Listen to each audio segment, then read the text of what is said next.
All right, so go ahead and state your name and tell me the car you brought to today's meet. My name is Sergio Quiroz, and I brought a 2020 Honda Civic hatchback Sport on bags. Yeah, it's super dumped right now. Now, tell me your inspiration for the build. What made you want the Civic Sport? Some of the modifications you have done to it, and kind of where you see yourself with this project a year, 2 years down the line. Honestly, my inspiration came from like me being like a little kid and always going to car shows with my dad and my brothers, and like I would always tell myself like, damn, I really want a car like that. And then I actually like grew up and now I have the opportunity to do that. I mean, I want to inspire like little kids, like I want little kids to look at my car and be like, damn, one day I want to have a car like that. Because I mean, these cars right now, yeah, they're new or whatever, but later on they're gonna be like every other like older Honda, like an EK or EG or S2K. Right. And people are gonna be inspired by it. So you're kind of inspiring others in the future to maintain a car culture. Is that fair to say? Yeah, that is 100% correct. Now, you've mentioned that you've kind of gone to car shows with your family. Did you have a family that was like into cars, that was into the car culture? Did you have a chance to grow up with some cool cars in the garage, or how was that? Honestly, I grew up like in a not poor household, but like a comfortable living household. So like my dad would always he has a Trans Am. I think it's a, what is it, a 83 Trans Am and 82 Cheyenne Stepside. It's in Mexico, but his cars are always like an inspiration to me because he always kept them really nice. And whenever he would take us out, for example, when we were babies, in order for us to fall asleep, he would put us in the back seat. And I know this sounds pretty like reckless or whatever, but he'd actually step on it. And that would put us to sleep, just hearing the sounds of the car and everything. It was just, I don't know, just like, I don't know. No, believe it or not, a lot of people will take their kids and just take them for a drive, and just the motion of the car and the relaxing, feeling of the engine or the motor or just the way the car moves. It's totally normal, believe me on that.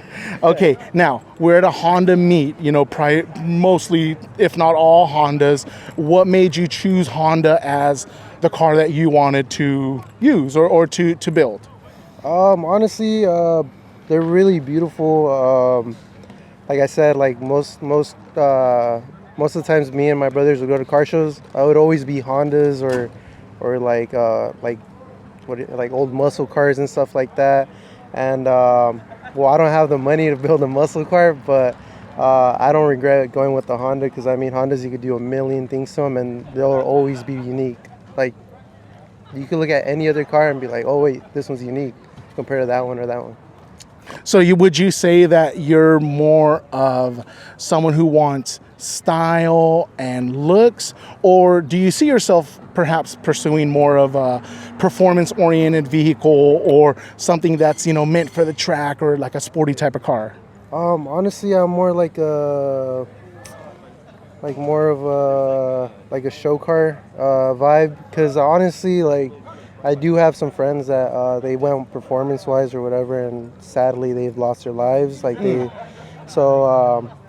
want to pursue that, and plus I feel like if you like track your car or whatever, it's not gonna last that long. I know it's pretty like dumb to say. I know I'm gonna get roasted or whatever.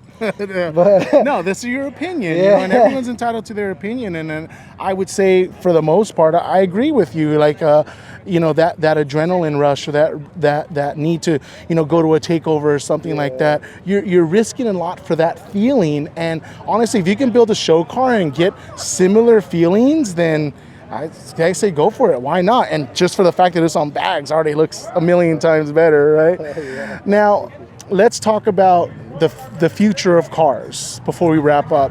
We were already having a nice conversation. What do you think about cars now, 5 years from now, 10 years from now, all these cars with gas motors and all these dealer markups and some of the issues we're having now with people trying to get into the car culture in a new car? I mean, honestly, it's just ridiculous. I mean, all these cars are just like, first when they come out, at first we look at them, we're like it's ugly or whatever. Like for example, the new the what is it? The new Subaru. That one that came out really ugly, but then people started modding it, and now it's just amazing. Like it just looks. I don't even know how to describe it. It's just dang. Like they made an ugly car just look. Are you talking about the BRZ or the WRX? Yeah. WRX. People have always been love it or hate it with the WRX, and then those things have been modified to look actually very tasteful and very nice. Yeah. So how do you see these car manufacturers and these dealers trying to continue to support and bring in new customers, new people wanting to come to the brand? Honestly, I just say go for like a family look or like a teenager slash like not like a teenager, but like, like a appeal to the youth. Yeah, to the youth. Yeah, like do both of those and you'll for sure be successful. I mean, if you do something like a granny's car, nobody's gonna want that. I mean, I say. What's your definition of a granny car? A granny car. Oh shit, I don't even know. Let's see. Probably like a Kia Soul. Okay. No, fair enough. All right, and then our last question. 15, 20 years down the line, we're going to full electrification. California in 2035 says no more gasoline cars anymore. How do you feel about that, and how do you feel about the electric cars in the future? Will you be purchasing one? Will you get on that bandwagon because you have to, or is this something that you embrace and look forward to?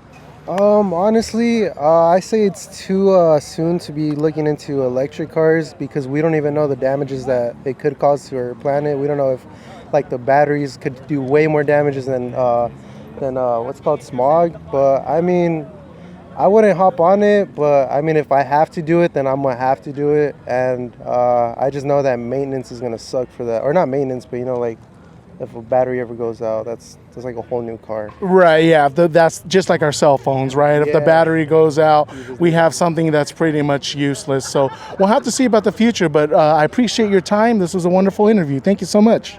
Thank you, dude. Thank you for talking to me, dude. You're a fucking cool-ass guy. And honestly, your S2K is amazing. I appreciate that. I'm not going to say no to that. Right?